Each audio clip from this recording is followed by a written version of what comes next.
নমস্কার। ঠাকুরমা স্বামীজি গুরুদেবের শ্রীচরণে প্রণাম জানাই।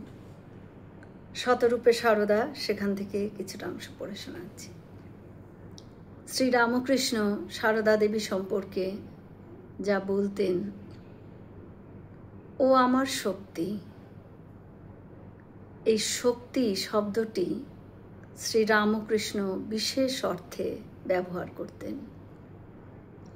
সাধারণত বিবাহিত পত্নীকে শক্তি বলা হয়, কিন্তু এক্ষেত্রে তিনি ব্রহ্ম ও শক্তির কথাই ইঙ্গিত করেছেন।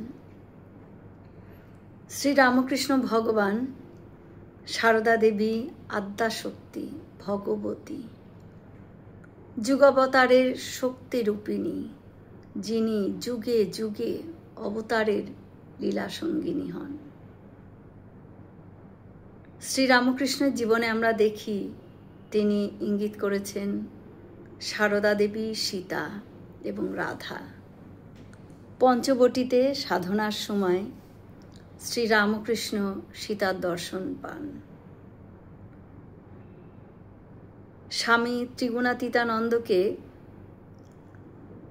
মন্ত্রদীক্ষা নেবার জন্য শ্রী মায়ের কাছে পাঠানোর সময় শ্রীরামকৃষ্ণ বলেছিলেন, অনন্ত রাধার মায়া কহনে না যায়, কোটি কৃষ্ণ কোটি রাম হয় যায় রয়। এখানে শ্রীরামকৃষ্ণ স্পষ্টতই নিজেকে কৃষ্ণ এবং রাম এবং মা শারদাকে রাধা এবং সীতা বলে নির্দেশ করেছেন।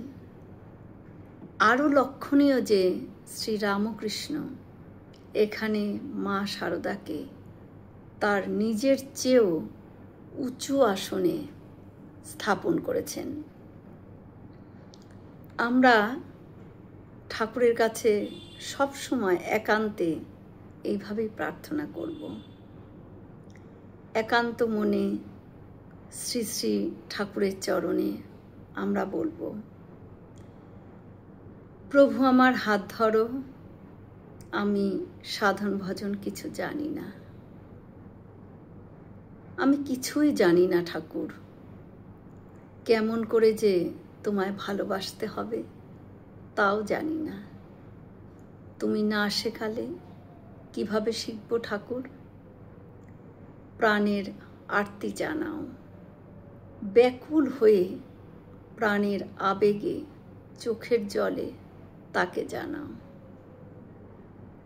প্রভু আমার অহংকারের মাথায় বজ্রাঘাত করে চূর্ণ বিচূর্ণ করো। তোমাকে কেমনভাবে ভালোবাসতে হবে, কেমনভাবে তোমাকে ডাকতে হবে, তা তুমি আমায় শিখিয়ে দাও।